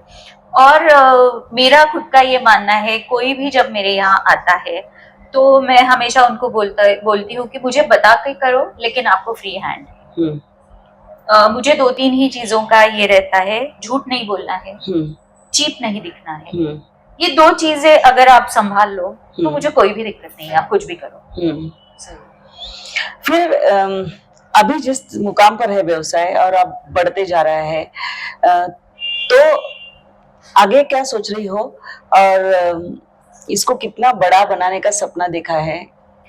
मैं इतने सपने नहीं देखती हूँ आगे वाले, मैं बहुत प्रेजेंट में जीने वाली हूँ, लेकिन मेरा खुद का ये मानना है कि अगर आपने बिजनेस शुरू किया है तो वो अच्छे से बढ़ाना है।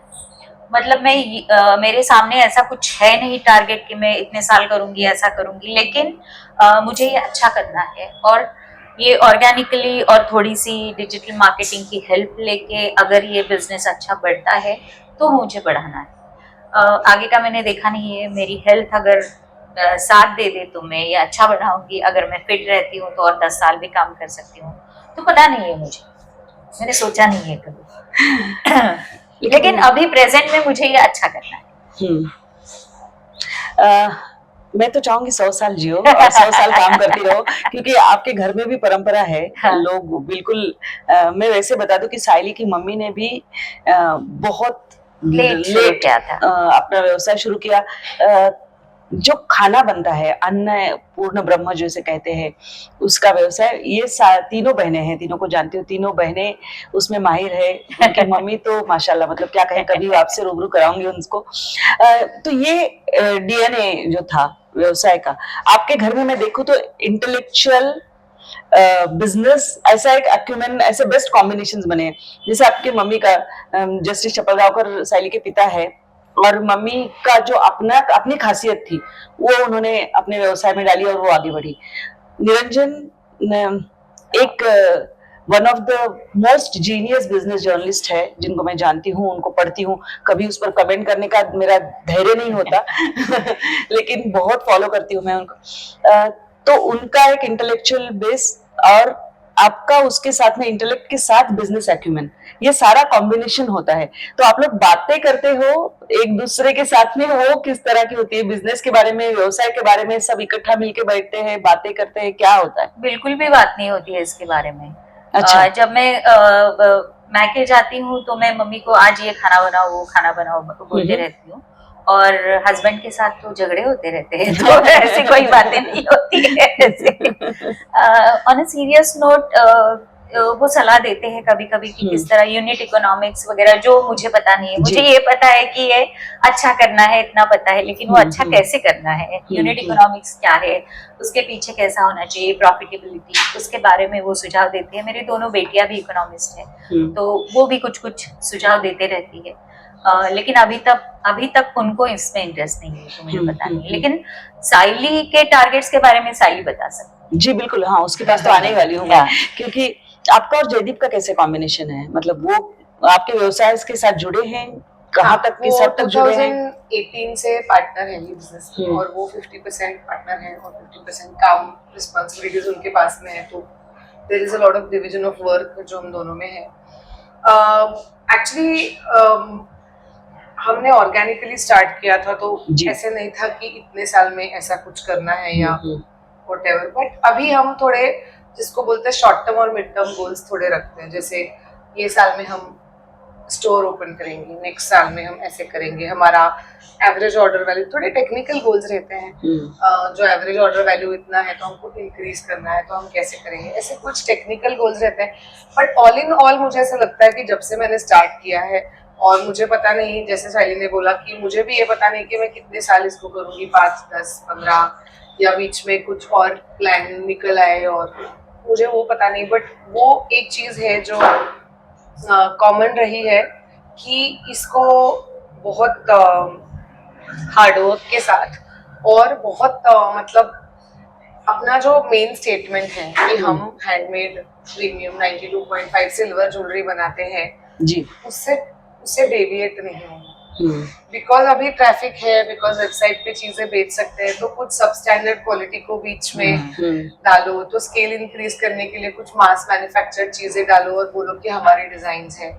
ये सब बहुत जिसको बोलते हैं बहुत इजी शॉर्टकट्स हैं। और आजू बाजू बहुत कॉन्स्टेंटली फंडिंग उसको रेज करके, बहुत मार्केटिंग करके, लॉस में बिजनेस जाए पहले 15 साल, फिर बाद में प्रॉफिट, ये सब बहुत अलग अलग कल्चर्स आजू बाजू चलते रहते हैं। तो बेसिक हमारा ये है कि हमारा जो पिच, हमारी जो एक लाइन है बिजनेस के बारे में, हम उसके साथ में बहुत ऑनेस्ट रहेंगे और हम उसी दिशा में चलते रहेंगे। तो उसके साथ में जो जो करते, स्टोर ओपन करें या वेबसाइट पे कुछ नया ऐड करें या कुछ और भी करें, फ्रेंचाइज दे दे किसी को इंडिया के बाहर, तो ये सब चलता ही रहता है। बट मेन टारगेट है कि डेविएट ना हो हम जो हमने डिसाइड किया है उससे। नहीं तो फिर मुझे लगता है कि जैसे साइली का जिसको हम बोलते हैं कि सेटल्ड लाइफ चल रहा था जी, मेरा भी जॉब में बहुत मतलब मैं बहुत अच्छा कर रही थी, बहुत कुशन्ड, बहुत सेफ जॉब था, वीकेंड था, बहुत मजे कर सकते थे। तो ये सब छोड़ के अगर आप कुछ अपना स्टार्ट कर रहे हो तो, और उसमें अगर आप फिर वो एक जिसको हम बोलते हैं, मराठी में वर्ड है, मुझे जी बिल्कुल बोलिए ना, नहीं सरधोपट हम जिसको बोलते हैं जी बिल्कुल, हाँ, तो अगर आप उसको एक कैजुअली ट्रेडिंग करो, कुछ तो करके कर दो, ऐसे अगर आप करोगे तो मुझे लगता है कि फिर क्या पॉइंट है अपनी लाइफ, क्योंकि ये बहुत ज्यादा डिमांडिंग, बहुत ज्यादा डिमांडिंग, मतलब जून से दिसंबर तक हमें वीकेंड ही नहीं है। हाँ, वीकेंड ही नहीं है ना, क्योंकि सीजन शुरू हो जाता है, मतलब कई सारे त्योहार हैं। मतलब दिवाली हमारे यहाँ पे हायर हम जो करते हैं तो हम बोलते हैं कि दिवाली, गणपति, नवरात्रि की छुट्टी नहीं है, क्योंकि रिटेल में वही हम काम करते हैं जब त्योहार होता है। तो मुझे लगता है कि ये बहुत ऐसा फील्ड है जहाँ पे आप 24/7 बहुत चीजें आप कॉम्प्रोमाइज करते हो, बहुत बर्थडेज, एनिवर्सरी। हाँ, और ऐसा भी होता है कि स्टाफ जब घर जाता है तो वो भूल सकते हैं कुछ चीजें जी बिल्कुल, लेकिन हम नहीं भूलते। 24/7 हम रात को भी सोचते रहते हैं कल क्या करना है, सुबह क्या करना है, ये क्या करना है, नया क्या लाना है, पोस्ट क्या करना है, तो वो वर्थ होना चाहिए। हाँ, तो वो वर्थ होना चाहिए, इसके लिए डेविएट नहीं होना चाहिए, ऐसे मुझे लगता है। हम हमें और हम एक दूसरे को भी बताते हैं, काफी बताते हैं, बहुत बार हम लोग एक दूसरे को सुझाव देते हैं, हर एक दूसरे की सलाह लेते हैं। क्या कभी ऐसे बोलते कि ये प्रोडक्ट ये चुभ रहा है, ये इयरिंग मतलब ऐसे भी हो रहा है साइली, तुम इसको थोड़ा चेंज करो, ये अच्छा मतलब इसको इस तरीके से भी बना सकती हो, या ऐसे मैं साइली को भी बोलती हूँ कभी कभी तुम ये ये साड़ी नहीं, प्रोडक्ट्स हाँ, फाइल्स ये और फोल्डर्स ये तुम मत बनाओ, अभी साड़ी ब्लाउज ही सिर्फ अभी रखो, तुम्हारा ये यही USP प्राइम प्रोडक्ट तो है, तुम तो यही मुझे करो। लगता है कि वो ये ऐसा करते हैं। सबसे हमेशा गोल वही रहता है कि हम कहीं डेविएट ना हो हाँ। जाए और लाइक माइंडेड लोगों के साथ में हमेशा काम करते काम हैं। करते हैं। फिर ना है, एक होता है कि टू फॉल बैक। देखिए, कोई भी बिजनेस हो, एक उतार चढ़ाव आता है, कई चुनौतियां आती है। बराबर। सब मुश्किल क्या लगता है आपको कि ये चीज है ये, क्योंकि शायद आपको देखते हुए जिसमें थोड़ा भी कुछ हो उसको लगे कि हाँ, मैं ऑनलाइन में शुरू कर सकती हूँ, मैं, मेरे पास ये कला है, इसको मैं बिजनेस में कन्वर्ट कर सकती हूँ, उसका एक व्यवसाय अच्छा बना सकती हूँ। ये प्रेरणा तो मिलती है, लेकिन उतार चढ़ाव काफी है। वो क्या है?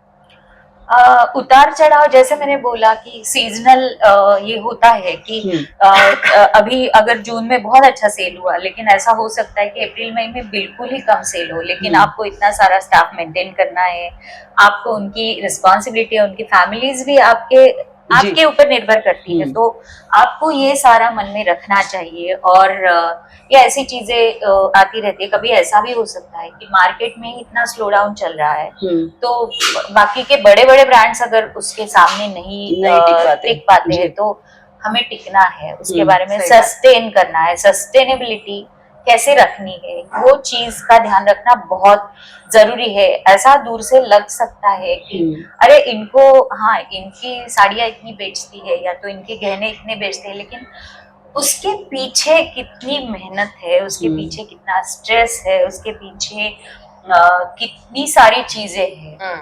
वो लोगों को ग्लैमर दिखता है, लेकिन उसके पीछे क्या है वो नहीं दिखता है। तो सस्टेनेबिलिटी के लिए काम करना चाहिए। और ये क्रीपिंग नहीं है, हाँ, ये क्रीपिंग नहीं है, चॉइस है, ये चॉइस है, ये हमने चूज किया है। बट यही मतलब अवेयरनेस होना इम्पोर्टेंट है कि ये सब चीजें हैं और अपने करेक्ट।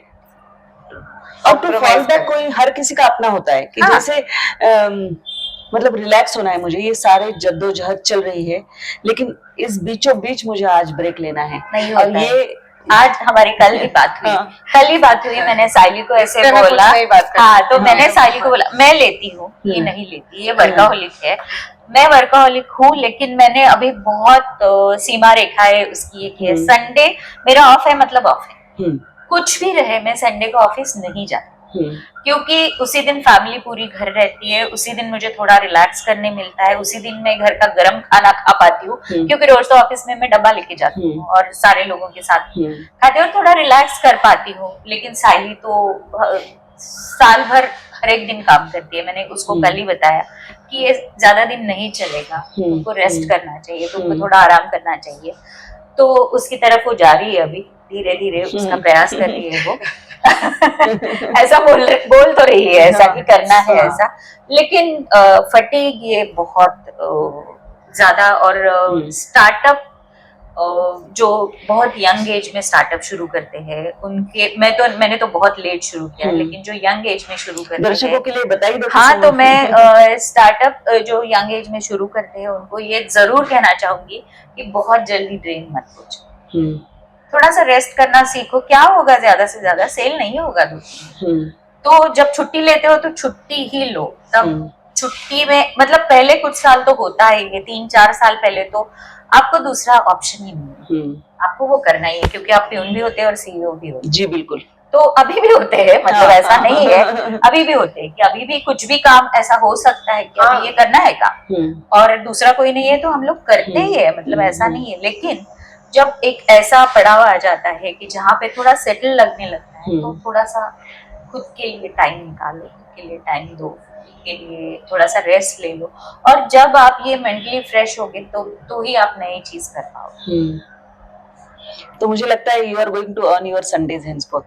मुझे लगता है कि माइंडफुलनेस बहुत इम्पोर्टेंट है, क्योंकि आप काम कर रहे हो, जैसे सैली ने सही बताया कि काम कर रहे हो, काम करके बहुत स्टेलनेस भी आ जाती है कि आप एवरीडे जाके वही काम कर रहे हो, तो आपको उसमें कुछ ब्रेक चाहिए। तो वो ब्रेक हर एक का तरीका अलग होता है, कोई भी तरीका हो, लेकिन आपको वो ब्रेक मिलना चाहिए। और ऐसे भी होता है कि हमारे ऊपर बहुत रिस्पॉन्सिबिलिटीज होती है, तो जो आपको ब्रेक लगता है वो शायद ब्रेक ना हो। जैसे हमारे पेरेंट्स अभी उनके 70s में हैं, 80s में हैं, तो उनके तरफ कोई रिस्पॉन्सिबिलिटी है, ड्यूटी है। मेरा बेटा अभी काफी यंग है तो उसकी रिस्पॉन्सिबिलिटी है। तो आपको बहुत रिस्पॉन्सिबिलिटीज होती है कि सब में खुद के लिए टाइम निकालना, बहुत माइंडफुलनेस बहुत इम्पोर्टेंट है।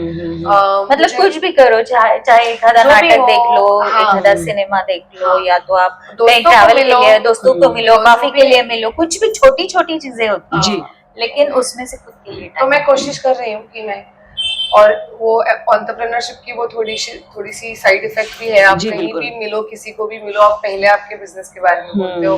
हम्म। तो थोड़ा सा मैं उससे भी ट्राई कर रही हूँ कि मैं अलग अलग सब्जेक्ट्स पे बात करूँ, और मैं ये चीज के बारे में बात ना करूँ। वो आ ही जाता है, बट फिर भी मतलब मुझे लगता है कि मैं थोड़ा वो साइली से बहुत सीख रही हूँ। थोड़ा सा अनवाइंड भी करना चाहिए, थोड़ा सा मतलब थोड़ा डिस्कनेक्ट भी करना चाहिए। शायद ये भी होगा कि मेरी उम्र और उसकी उम्र, वो 13 साल छोटी है मुझसे, जी। हाँ। तो एनर्जी लेवल ज्यादा है, फिर बिजनेस के प्रति उसका लगाव ज्यादा है मुझसे। ये भी हो सकता है क्योंकि उम्र कम है, तो ज्यादा पैशन भी ज्यादा रहता है उसके जी, बारे में। जी। और शायद मेरे एक्सपीरियंस से फिर मेरा जो कैंसर का एपिसोड हुआ उसके बाद मैंने जो चीजें तय की हैं, उसकी वजह से शायद मैं थोड़ा ज्यादा रिलैक्स हूँ। और थोड़ा आपको वो ट्राइब भी बहुत हेल्प करती है, ऐसे मुझे लगता है। जी कि बिल्कुल, जैसे इकोसिस्टम के बारे में मैं जैसे बात ही साइली करने मुझे वाली थी। ये बता जी। सकते हैं, जैसे उसने मुझे कल बता दिया कि तुम्हारी एनर्जी कम हुई है 10 साल पहले से, 10 साल पहले जो थी उससे अभी कम हुई है। ये तुम एक्सेप्ट नहीं कर सकती है, तुम्हारा ईगो का प्रॉब्लम है। जी बिल्कुल। आपको बिजनेस में ईगो नहीं है, काम करने का ईगो नहीं है, कोई भी ईगो नहीं है, लेकिन अगर आपका ईगो कहीं उभर के आ रहा है तो वो ये जगह पे आ रहा है कि आपको एक्सेप्टेंस नहीं है कि हाँ मैं 16 घंटा काम करती हूँ, अब मैं 14 घंटा ही करूँगी, तो मैं कम करने वाली हूँ काम। थोड़ा ये एक्सेप्टेंस नहीं है, जो मुझे लगता है सही बात है। कि मुझे थोड़ा सा वो बहुत प्रॉब्लम लगता है कि मुझे लगता है कि मेरी एनर्जी कैसे कम हो सकती है, मतलब जी हाँ, बिल्कुल, वो एक बिल्कुल narrative सही। भी build होता है for ये years। फ्रेंडशिप में ये भी चीज मैं बहुत इम्पोर्टेंट मानती हूँ कि ये चीजों के बारे में भी हम बात कर सकते हैं। हमारे चाहे ही हमारी जनरेशन अलग हो, लेकिन एक बेसिक वैल्यू सेम है, सोचने का तरीका सिमिलर है, और इसका फायदा एक दूसरे को। जी बिल्कुल होता है। और मैंने देखा साइली, आपके कई सारे इंटरेस्ट रह चुके हैं। समय समय पर आप कविताओं से प्यार करती थी, आपकी कविता की डायरी, फिर घर में वातावरण इतना अच्छा, साहित्य का वातावरण था। दोनों परिवार, मतलब राजाध्यक्ष परिवार हो चाहे चपड़वाकर परिवार हो, बहुत बड़े बड़े लोग जिनको मिलने का कोई ख्वाब नहीं देख सकते, उनको मिलने का मौका। और फिर समय समय पर आपकी चीजें भी बदलती हुई मैंने देखा है कि फिर आपने डिजिटल दिवाली इशू निकालना शुरू किया, फिर जैसे सोशल मीडिया पर रिस्पॉन्स मिलता गया, फिर खाने का एक ब्लॉग, क्योंकि वो भी एक ये है। फिर बीड़ आपके एक जिंदगी का एक ऐसा वो एक कोना है, ऐसा एक बहुत जिसे मूल्यवान कोना कहा जा सकता है, वो है कि वो आपके यहाँ पे हमेशा झलकता है। और अब ये सारे पड़ाव का एक मेल मिलाप होके हमारी जिंदगी बनती है। तो कौन सा फेज, कौन सा वो कि जब रिलैक्स होती हो तो वहां जाकर वो शांति से पसंद करती हो कि वो मैं करूँ, महसूस करूँ, फिर से एंजॉय करूँ? एक्चुअली आपने जिस पड़ाव का जितने पड़ाव थे, मेरे ख्याल से उस टाइम पे मैंने वो बहुत एंजॉय किया। तो मुझे कोई रिग्रेट भी नहीं है कि मैंने उस टाइम ये किया और अभी, और सच में मुझे कभी भी, मैंने जैसे बोला, मैं प्रेजेंट में जीने वाली हूँ ऑलवेज। तो मैं ज्यादा भविष्य के बारे में सोचती नहीं हूँ, और क्या बुरा हुआ उसके बारे में भी सोचती नहीं, या तो मेरे भूतकाल में क्या हुआ ये भी मैं सोचती ज्यादा नहीं हूँ। ऑब्वियसली जो अच्छी चीजें की हुई है वो हमेशा अपने दिल के पास रहती है, और मैंने वो हर एक फेज मैंने एंजॉय की है। जैसे मैं घर पे थी, बच्चे छोटे थे और मैं पूरी टाइम हाउसवाइफ थी, होम मेकर थी, तो मैंने वो भी बहुत एंजॉय किया है। और आपने तो देखा है, मैंने वो भी बहुत एंजॉय किया, और तभी मुझे कोई रिग्रेट नहीं था कि मेरे फ्रेंड्स बाहर जाके काम कर रहे हैं, वो अपने करियर में कुछ कर रहे हैं। मुझे कभी उसके बारे में भी, आपने वो भी देखा है कि मुझे वो भी बुरा कभी नहीं लगा, या तो मुझे ऐसा कभी जेलसी भी महसूस नहीं हुई कि ये कर रहा है, वो कर रहा है, कभी भी नहीं, और अभी भी नहीं है। मतलब अभी भी मैं ऐसा नहीं सोचती हूँ कि ये तो मुझसे अच्छा कर रहा है, ऐसा मन में आता ही नहीं है, क्योंकि जो मैं कर रही हूँ, जो मैंने किया है उस टाइम पे, वो मैंने बहुत एंजॉय किया है। तो मैं हर एक चीज एंजॉय की है, और उसके बारे में जब मैं सोचती हूँ मुझे अच्छा ही लगता है। फिर जो नए सिरे से अपना व्यवसाय शुरू करना चाहे, क्योंकि अभी का ये मैं जिसे कहूंगी स्वर्णिम काल है कि जिस महिला में कुछ भी छोटा मोटा हुनर हो, वो सोशल मीडिया का इस्तेमाल करते हुए अपना व्यवसाय कहीं से कहीं ले जा सकती है। तो उनके लिए आप क्या मैसेज देना चाहोगे? मैं दोनों से ये करना चाहूंगी, क्योंकि हर एक में कोई ना कुछ छोटा है, जो छोटे गांव में हो कहीं हो। दो तीन चीजें जो मैंने पहले भी कही है वही फिर से कहूंगी। कंसिस्टेंसी इम्पोर्टेंट है, कन्विक्शन इम्पोर्टेंट है, और जो हमने बोला कि एथिक्स इम्पोर्टेंट है, वो तीनों चीजें होनी चाहिए। साइली क्या मैं ऐड करूंगी, ये तीनों चीजें तो है। मुझे लगता है कि बिकॉज आपने वुमेन ओरिएंटेड की महिलाओं के लिए, तो मुझे लगता है कि हेल्प मांगना बहुत इम्पोर्टेंट। हाँ, सुपर वुमन हो रहा मत जाओ, सुपर वुमन मत हो। मुझे लगता है कि वो एक बहुत ही घिसी पिटी और बोरिंग टर्म है, सुपर वुमन होना। बिल्कुल बिल्कुल, मुझे लगता है कि बहुत ही सुपरफिशियल चीज है वो। नहीं उसका मतलब उसके लिए किसी ने एफर्ट्स नहीं करने चाहिए, ऐसा मुझे लगता है। जी बिल्कुल, हेल्प मांगना बहुत इम्पोर्टेंट है। हाँ, अभी मुझे हेल्प चाहिए तो हेल्प चाहिए। दूसरी चीज मुझे लगती है, शायद क्रिटिसाइज करूं ऐसे लगे, थोड़ा ऐसे भी लगे नहीं, कोई बात हार्श बात कर रही हूँ, बट मुझे लगता है कि जो महिलाएं इक्वालिटी के बारे में सोचती है या उनको इक्वालिटी चाहिए, तो वो दुधारी तलवार है, वो ध्यान में रखना चाहिए। क्योंकि अगर आप ये बोल रहे हो कि मुझे कुछ करके दिखाना है, तो आप फिर ऐसी अपेक्षा नहीं रख सकते कि फिर आपको जिससे आप शादी करोगे या जो आपका पार्टनर है वो घर का खर्चा उठाएगा, वो घर खरीदेगा। क्योंकि हमारे कंट्री में by default male will buy a house, woman will live in it, और वो घर संभालेगी और वो खरीदेगा। ऐसे रिस्पॉन्सिबिलिटीज डिवाइडेड है। तो मुझे लगता है अगर आप यहाँ से 4 स्टेप्स आगे जा रहे हो और बोले कि मैं भी घर में कंट्रीब्यूट करके कमा के लाऊंगी, तो आप जो भी उस पे बाय डिफॉल्ट रिस्पॉन्सिबिलिटीज है एज अ मेल, आप उसको भी शेयर करो जी। तो मुझे लगता है कि इक्वालिटी डिमांड करो, लेकिन बहुत माइंडफुली डिमांड करो, ऐसे मुझे लगता है। एग्री। उससे बहुत क्योंकि इसके बारे में कभी कोई बात नहीं करता, लेकिन मैं और मेरे एक एंटरप्रेन्योर फ्रेंड है, हम इसके बारे में कुछ स्टार्ट करना चाहते हैं, जो मैंने साइली से भी बात की 2 दिन पहले, कि मुझे लगता है कि एंटरप्रेन्योर्स का मानसिक स्वास्थ्य ये बहुत बड़ी सब्जेक्ट है, बहुत अहम बात है। बराबर। जिस प्रकार की जिंदगी हम जीते हैं, जो जितना ट्रैवल करते हैं, जितना स्ट्रेस के साथ रहते हैं, जितना ओवरथिंकिंग करते हैं, बहुत चीजों के बारे में सोचते हैं, तो मुझे लगता है कि इतना स्ट्रेस होता है जो हम एक्सप्रेस नहीं कर पाते बहुत बार, क्योंकि हमको स्ट्रांग रहना है हमेशा बिजनेस के लिए। तो मुझे लगता है कि इसके लिए एक हेल्प मांगना, एक ट्राइब बिल्ड करना, और एक थोड़ा सा लिमिटेशंस का अंदाजा होना भी बहुत इम्पोर्टेंट है, कि अगर मैं ये कर सकती हूँ तो मेरे से ये नहीं होगा। क्योंकि मुझे ये पहले बहुत बॉदर करता था जब मैं लोगों के त्योहार के रील्स या त्योहार के पिक्चर्स देखती थी, तो मुझे लगता था कि मैं तो ऑफिस में हूँ, मैं तो घर 15 मिनट में लक्ष्मी पूजन करूंगी और फिर बाकी के लोग तो सेलिब्रेट कर रहे, एक दूसरों के घर जा रहे। बट फिर मुझे ऐसा लगता था कि मतलब अभी मुझे ऐसा लगता है 10 साल बाद कि यार, लेकिन जब लोग मंडे को बहुत क्रिप करके ऑफिस जा रहे हैं और उनको एक कार्ड स्वाइप करना है, तो मैं एक्चुअली मंडे को ये बोल सकती हूँ कि मैं 12 बजे जाऊंगी। तो मुझे लगता है कि इट्स अ ट्रेड ऑफ। तो आपको बहुत अवेयरनेस और माइंडफुलनेस में रहना चाहिए कि ये कुछ लिमिटेशंस है, और ये मैं अगर बिजनेस कर रही हूँ तो मेरे साथ में रहेंगी, और मुझे वेकेशन में मैं जा रही हूँ तो मुझे मेरा फोन में ऑफ नहीं कर सकती, नहीं कर सकती, मुझे देखना पड़ेगा, मुझे वेंडर के पैसे ट्रांसफर करने पड़ेंगे, मुझे ये सब ओटीपी देने पड़ेंगे, ओटीपी देने पड़ेंगे। तो ये सब चीजें हैं जो मुझे लगता है कि बहुत ध्यान में रखनी चाहिए। बहुत अच्छी जगह है, लेकिन बहुत लोनली जगह है। एब्सोल्युटली, क्योंकि ये लोनली है, और इसीलिए शायद जरूरत है कि एक इकोसिस्टम हो जो एक दूसरे को संभालते हुए चले, और जहां हम अपनी वल्नरेबिलिटी बिल्कुल बेखौफ होके शेयर कर सके। और ये सुपर वुमन सिंड्रोम का जो कहा ना, वो मुझे बिल्कुल रिलेटेबल लगता है कि हम बहुत सारे रोल्स हम अच्छी तरह से निभाए, इसके पीछे इतने पड़ जाते हैं और जरूरत नहीं है ना इसकी। ये तो हमेशा होता है। मेरी जो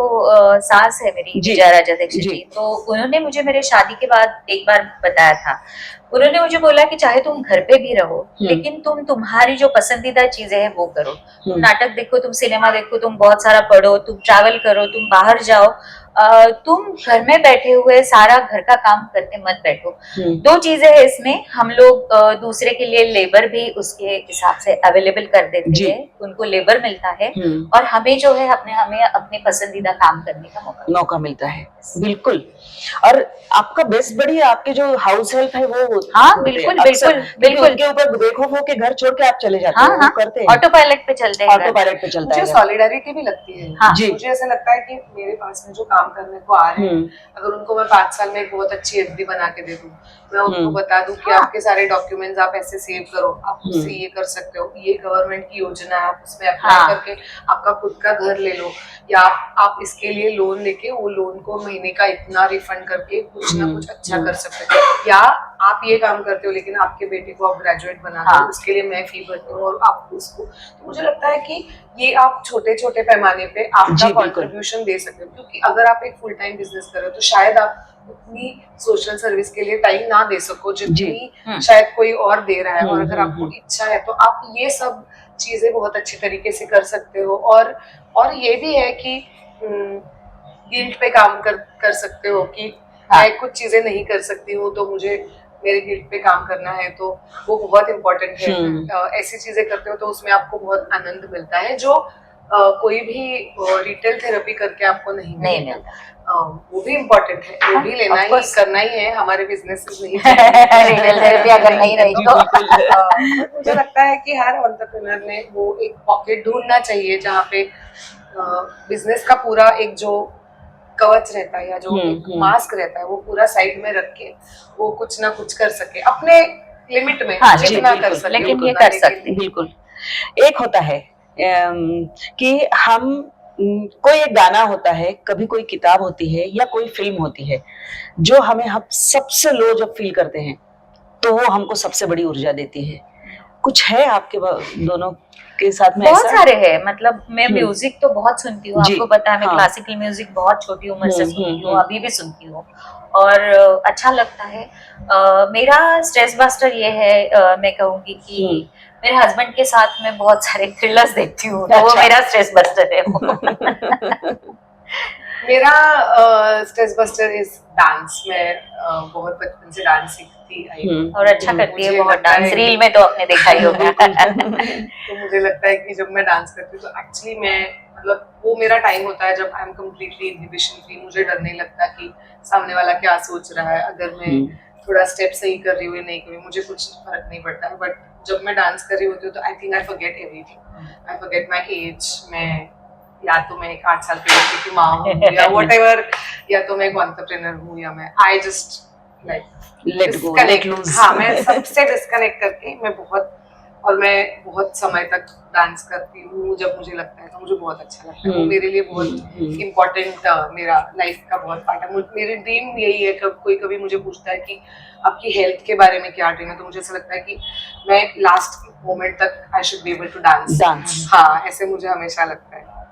फिर साइली को मैंने देखा है कि आप हेल्थ फ्रीक हो, मतलब बहुत ख्याल रखती हो। मैं नहीं रखती, आप एक डिसिप्लिन आपका हाँ बहुत, हाँ आजकल कम है लेकिन फिर भी हाँ मतलब मैं थोड़ा सा आपने देखा है कि मैं थोड़ा सा एक टाइम टेबल फॉलो करने वाली हूँ।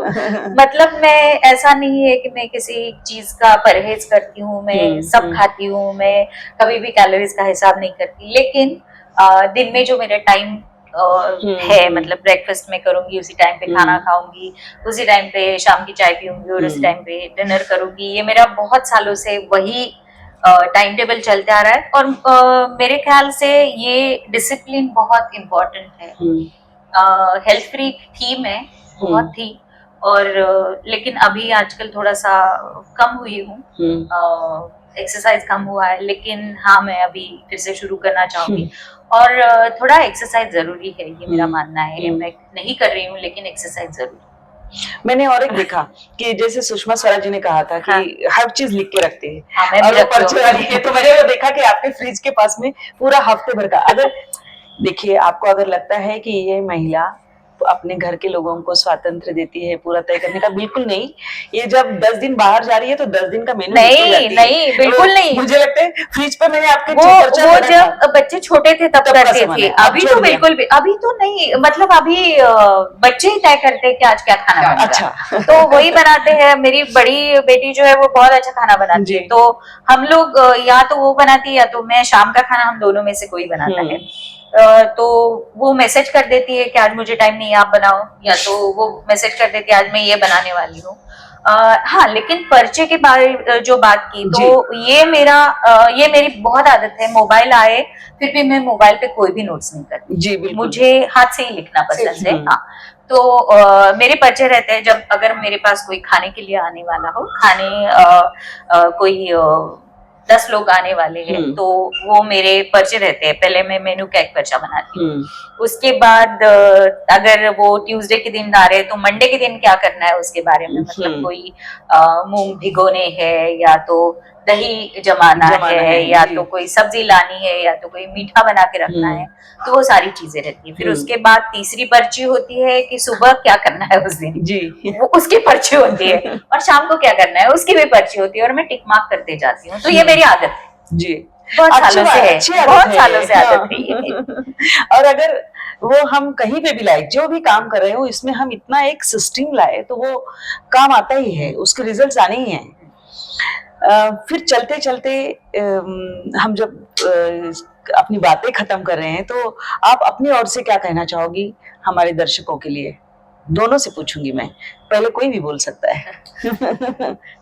यस। मेरा तो, मुझे तो यही लगता है कि ट्राइब बिल्ड करो आप बहुत इम्पोर्टेंट है। हम हमेशा, क्योंकि ये साथ में है इंटरव्यू, तो मैं ये 2-3 चीजें हमेशा बोलती हूँ, क्योंकि साइली और मेरी 2-3 चीजें बहुत सेम है, जो आई थिंक एक टाइम का इम्पोर्टेंस बहुत इम्पोर्टेंट है। बहुत हम वक्त के बारे में बहुत पर्टिकुलर है। दूसरी चीज आई थिंक हमारा, मैं हमेशा ये बोलती हूँ, और ये पार्ट ऑफ फैमिली है, पार्ट ऑफ फैमिली है, कि एवरीथिंग इन मॉडरेशन। हम कुछ खाएंगे भी, या कुछ मजे भी करेंगे, या कुछ करेंगे भी, तो हमारा अपर लिमिट डिसाइडेड है। हम इससे आगे जाके कोई एडवेंचर करेंगे या कुछ ऐसे करेंगे, ऐसे हम दोनों नहीं है।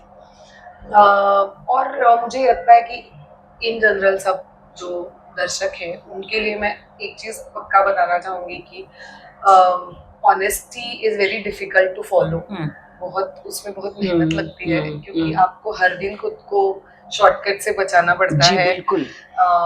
लेकिन अगर आप वो करो तो उसका लॉन्ग टर्म रिजल्ट बहुत अच्छा होता है। जैसे मुझे लगता है 10 साल बाद, और शायद 10 साल बाद और भी लगेगा, फर्मली लगेगा। और इस जर्नी में बहुत लोग छूटते हैं, बहुत कम सर्कल हो जाता है आपका जी, बट वो बहुत अच्छा सर्कल हो जाता है, ऐसे मुझे लगता है। मैं ये कहना चाहूंगी कि पैसा बहुत इम्पोर्टेंट है, लेकिन पैसा ही इम्पोर्टेंट नहीं है। पैसे के अलावा आपका हैप्पीनेस, आपकी कोर फैमिली, आपका छोटा लेकिन अच्छा फ्रेंड सर्कल बहुत इम्पोर्टेंट है जी।